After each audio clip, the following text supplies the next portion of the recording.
сәлеметсіздер ме, құрметті 9 сыныптың оқушылары? Қаларыңыз қалай? Бүгін біз қазақ тілі пәні бойынша бөлім бойынша жиынтық бағалауға арналған тапсырмаларды орындайтын боламыз.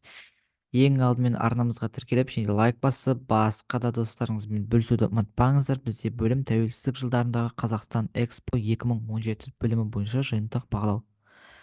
Тапсырманы орындайық. Мәтінді тыңдаңыз деген тәуелсіз Қазақстанның жеті жетістігі жайында мәлімет берілген екен. Енді оны әрине өздеріңіз оқып аласыздар деген сенімдемін. Өйткені енді көп уақытымыз сол мәтінмен өтетін болса, басқа да тапсырмаларға үлгермеуіміз мүмкін. Астана 2017 халықаралық мамандандырылған көрмесіне саяхат тақырыбында естеліктеріңізбен бөлісіңіз. Қандай сәттер есте ерекше қалды? Астана 2017 көрмесі Қазақстан үшін әлемдік деңгейдегі маңызды шара болды және оған бару әсерлі оқиға болды.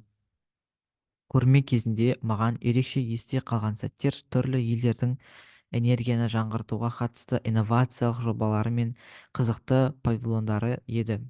Әсіресе Қазақстанның өз павильонын Нұр әлем ғимараты ерекше есте қалды.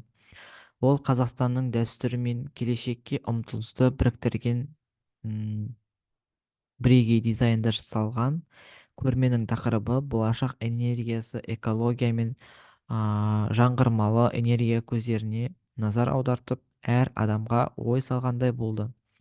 Әлемнің түпкір-түпкірінен келген адамдармен танысып, жаңалықтармен бөлісіп, бір сәтте бүкіл ғаламның бір орталықта тоғысқандай әсерде болдым.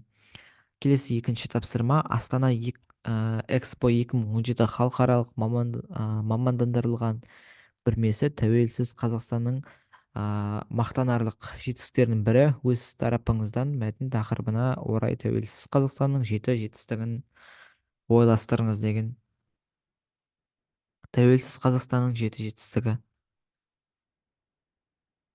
Бірінші жетістігі: Астана. Қазіргі Астана еліміздің жаңа астанасы, тәуелсіз Қазақстанның басты символдарының бірі. Ол болашаққа бағдарланған заманауи қала ретінде танылды және елдің даму қарқынын көрсететін маңызды орталыққа айналды. Экспо 2017 көрмесін өткізу Қазақстанды халықаралық аренада танытқан ірі жетістік. Көрме Қазақстанның экология мен энергетика саласындағы жаһандық мәселелерге қатысты көзқарасын әлемге паш етті. Үшіншісі бұл Еуразиялық экономикалық одақтың құрылуына үлес қосу. Бұл бастама арқылы Қазақстан аймақтың интеграциясын қолдап, Еуразия құрамындағы елдердің бірлігін нығайтуға өз үлесін қосты. Төртіншісі бұл Біріккен ұлттар ұйымының қауіпсіздік кеңесіне тұрақты емес мүше болып сайлану. Қазақстанның халықаралық беделінің артуының және бейбітшіл саясатының нәтижесі. Бесіншісі бұл Азиядағы өзара іс-қимыл және сенім шараларын жөніндегі кеңесті құру. Бұл бастама Қазақстанның Азиядағы бейбітшілік пен қауіпсіздікке қосқан жалпы үлесі болды.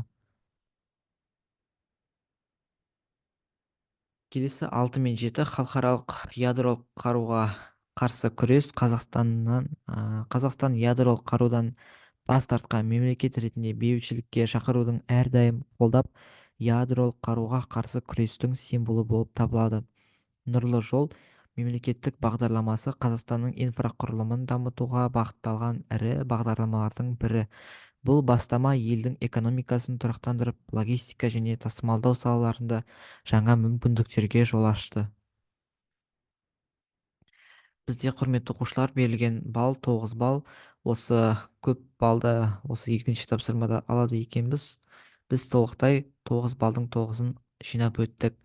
Енді, құрметті оқушылар, осы еңбегімізді бағалап, арнамызға тіркеліп және лайк басып, басқа да достарыңызбен бөлісуді ұмытпаңыздар. Алдағы уақыттарда БЖБ 2 тапсырмаларда шығатын болады. Сол себептен біздің еңбегімізді бағалауды ұмытпаңыздар. Бүгінге осы, сау болыңыздар.